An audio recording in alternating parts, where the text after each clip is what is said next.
Mayor స్థానాన్ని కైవసం చేసుకోవాలని తెలుగుదేశం దాని అనుబంధ పార్టీలు కూటమి పార్టీలు అన్నీ కలిపి చేస్తున్న కుట్రల్ని మనందరం చూస్తున్నాం. ఈరోజు ఈ అవిశ్వాస తీర్మానం ముగిసింది. 74 మంది అవసరమైతే 74 మంది సభ్యులతో మ్యాజిక్ ఫిగర్ని చేరుకుని ఇది గెలుచుకోగలిగామని కూటమి సంబరం పడుతూ ఉంది. చావు బతుకుల మధ్య మ్యాజిక్ ఫిగర్ చేరుకున్నారు. నాకు తెలిసి చంద్రబాబు నాయుడు గారు ఎప్పుడో వైస్రాయ్ హోటల్లో అప్పుడు ఇంత కష్టపడి ఉంటాడేమో. మళ్ళీ ఇన్నాళ్ళకి అన్ని శక్తుల్ని మోహరింపజేసి అన్ని కుట్రలకి తెరదీసి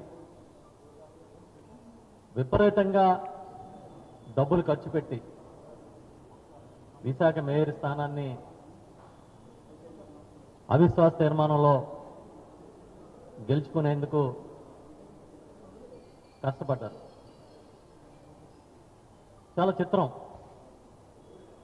రాజకీయాలకి విలువలు విశ్వసనీయత ముఖ్యమని చెప్పే జగన్మోహన్ రెడ్డి గారికి విలువలు లేవు, విశ్వసనీయత లేదు. మేము ఏం చేసినా కూడా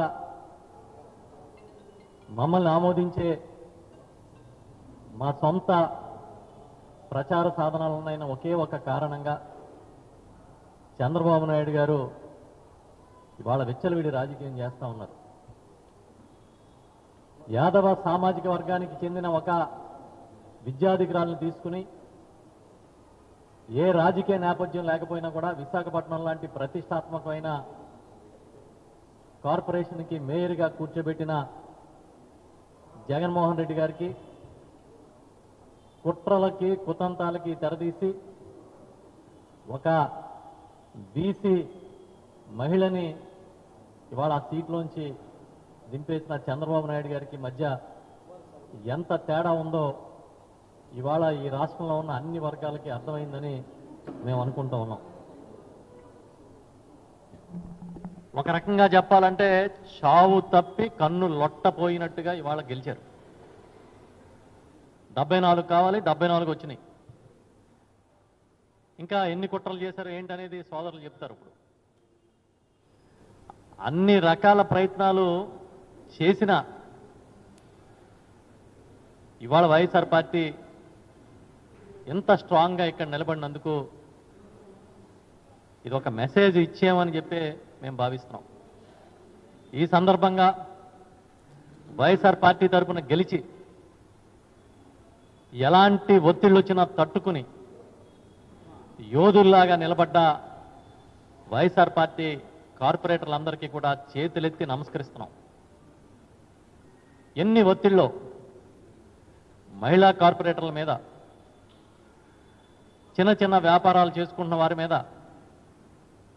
వాళ్ళు చేసిన ఒత్తిళ్లు చూస్తుంటే దిగజారుడు రాజకీయాలకి పేటెంట్ చంద్రబాబు నాయుడు గారి నుంచి ఈ కూటమి సర్కారు నుంచి ఎవరికి పోదు అని మరొకసారి రుజువైంది.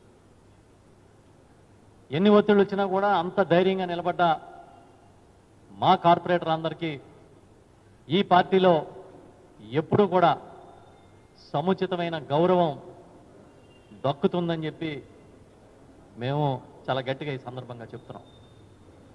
అంతేకాదు వైఎస్ఆర్ పార్టీలోని ప్రతి కార్యకర్తని, ప్రతి నాయకుడిని కాపాడుకునే బాధ్యత జగన్మోహన్ రెడ్డి గారి నాయకత్వంలో అందరూ కూడా తీసుకుని పనిచేస్తామని కూడా చెప్తున్నా. ఇప్పుడే ఇందాక ఎవరో చెప్తున్నారు, అప్పుడే విశాఖపట్నంలో నాయకులు ఎవరైతే కార్పొరేటర్లు వైఎస్ఆర్ పార్టీ నుంచి విడిచి రాలేదో వాళ్ళని బెదిరిస్తాము, వాళ్ళ సంగతి తేలుస్తామన్నట్టుగా మాట్లాడుతున్నారని. మేము మళ్ళీ చెప్తున్నాం, ఇలాంటి దుశ్చర్యలను మానుకోండి. అంత ధైర్యం ఉన్నవాళ్ళు కాబట్టి అక్కడ నిలబడగలిగారు.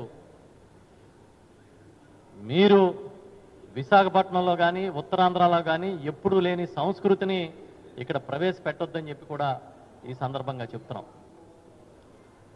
ధర్మం చెర సత్యం వద అని మనం వింటాం ఒక నానుడి.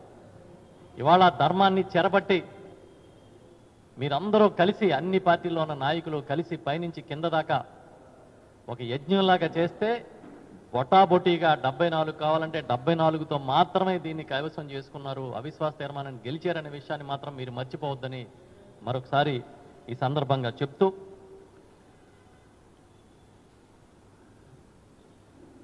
ఆ రోజుల్లో మున్సిపల్ ఎన్నికలు జరిగినప్పుడు జగన్మోహన్ రెడ్డి గారు ముఖ్యమంత్రిగా ఉన్నప్పుడు మెజారిటీ స్థానాలు గెలిచి 1, 2 మున్సిపాలిటీలు తెలుగుదేశం పార్టీకి మెజారిటీ వస్తే వాటిని కూడా కనుసైగతో గెలుచుకునే అవకాశం ఉన్న స్థానిక ఎమ్మెల్యేలకి నాయకులకి ఆ రోజు మా నాయకుడు జగన్మోహన్ రెడ్డి గారు చాలా స్పష్టమైన ఆదేశాలు ఇచ్చారు. ఎక్కడ ఎవరిని ప్రలోభ పెట్టొద్దు, ఎన్నికల ప్రక్రియని గౌరవించండి, 100కి 98% గెలిచాం, 1, 2 పోతే నష్టం లేదని చెప్పి ఒక మెసేజ్ ఇచ్చారు.